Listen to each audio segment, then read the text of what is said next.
Hello welcome to competitive exams library YouTube channel. ఇంకేమైనా channel subscribe చేసుకున్న వాళ్ళు ఉంటే తప్పకుండా ఛానల్ని సబ్స్క్రైబ్ చేసుకోండి. టుడే వీడియోలో మనం 6th January 2019 జరిగిన ఆర్పిఎఫ్ ఎస్ఐ ఎగ్జామ్కి సంబంధించిన కొన్ని క్వశ్చన్ అండ్ ఆన్సర్స్ అనే వాటిని చూద్దాం. Okay, let's start. Canada capital city, Canada యొక్క రాజధాని నగరం ఏమిటి అని అడిగారు. ఆన్సర్ వచ్చి ఒటావా.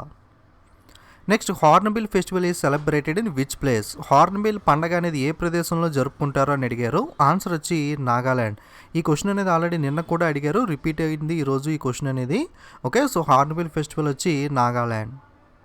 Next, lowest sex ratio in which state. అతి తక్కువ స్త్రీ పురుష నిష్పత్తి కలిగిన రాష్ట్రం ఏమిటి 2011 జనాభా లెక్కల ప్రకారం అని అడగడం జరిగింది. ఆన్సర్ వచ్చి హర్యానా. సో నేను ఈరోజే 2011 సెన్సెక్స్ మీద వీడియో చేశాను. ఇంపార్టెంట్ పాయింట్స్ ట్రిక్తో ఈజీగా ఎలా గుర్తుపెట్టుకోవచ్చు అన్నది. ఎవరైనా చూడని వాళ్ళు ఉంటే ఒకసారి ఆ సెన్సెస్ వీడియో చూడండి, ఎందుకంటే వాటి మీద బిట్స్ అనేవి ఎక్కువగా అడుగుతున్నాడు. Next, Johnson Nick name. Johnson యొక్క మారు పేరు ఏమిటి అని అడిగారు. ఆన్సర్ వచ్చి ది విజార్డ్.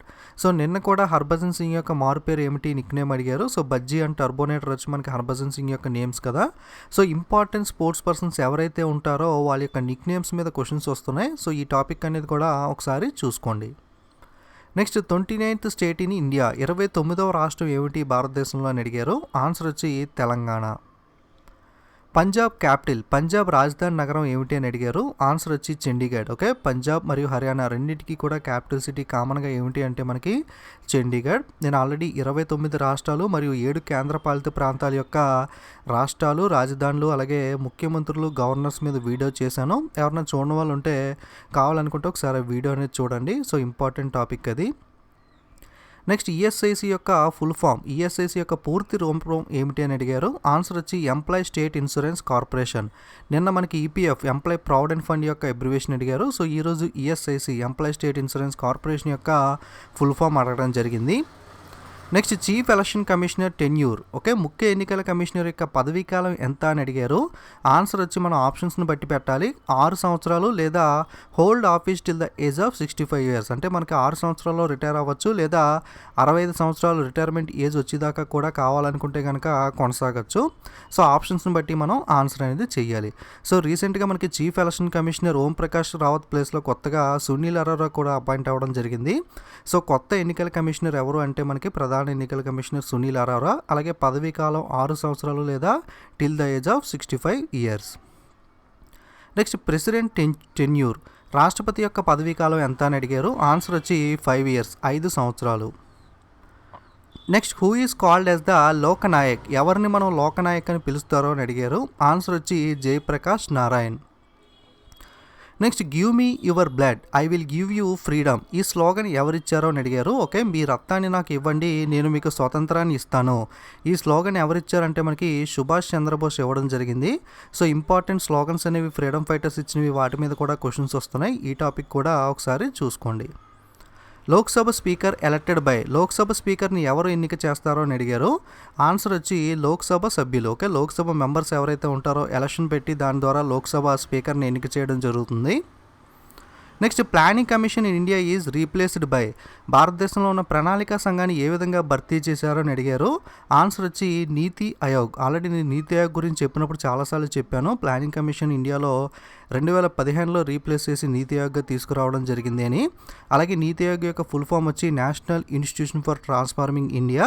చైర్మన్ వచ్చి PM Narendra Modi, vice chairman వచ్చి రాజీవ్ కుమార్, అలాగే సిఇఓ వచ్చి Amitabh Kanth.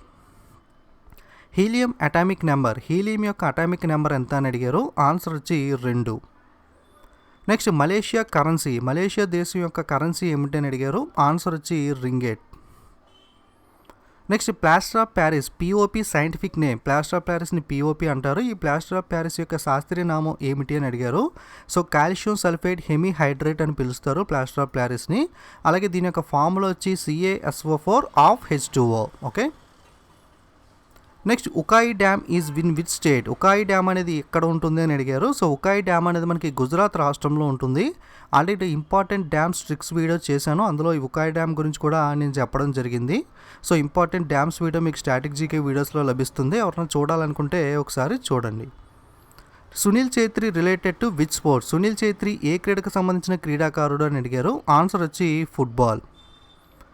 Next UNO united nation declared which year as the international year of forest. మనకి ఐక్యరాజ్య సమితి ఏ సంవత్సరాన్ని ఇంటర్నేషనల్ ఇయర్ ఆఫ్ ఫారెస్ట్గా ప్రకటించింది అని అడిగారు. ఆన్సర్ వచ్చి 2011. ST George stadium is in which country. Saint George stadium అనేది ఏ దేశంలో ఉంది అని అడిగారు. ఆన్సర్ వచ్చి Australia. Sahara desert located in which continent.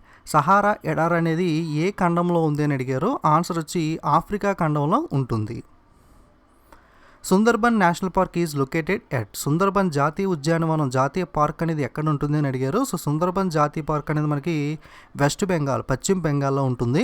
మన ఛానల్లో ఆల్రెడీ నేను నేషనల్ పార్క్స్ని జాతీయ పార్కులు ఈజీగా ట్రిక్స్తో ఎలా గుర్తుపెట్టుకోవచ్చు అన్నది 4 పార్ట్స్ వీడియోస్ అనేవి చేశాను. ఎవరైనా చూడాలనుకుంటే మీకు ప్లేలిస్ట్లో ఉంటుంది, ఆ వీడియోస్ అనేవి చూడొచ్చు. Lahore session was held in which year. Lahore session ఏ సంవత్సరంలో జరిగింది అని అడిగారు. ఆన్సర్ వచ్చి 1929. Asia cup related to which sports. Asia cup అనేది ఏ క్రీడకు సంబంధించిన ట్రోఫీ అని అడిగారు. ఆన్సర్ వచ్చి క్రికెట్. ఓకే, సో ఇవి మనకి ఈరోజు ఆర్పిఎఫ్ ఎస్ఐ ఎగ్జామ్లో అడిగిన క్వశ్చన్స్ అనేవి. సో మ్యాక్సిమం అన్ని మార్నింగ్ షిఫ్ట్లోనే జరిగినవి. So maximum 1 or 2 questions maybe second and third shift వచ్చి ఉండొచ్చు.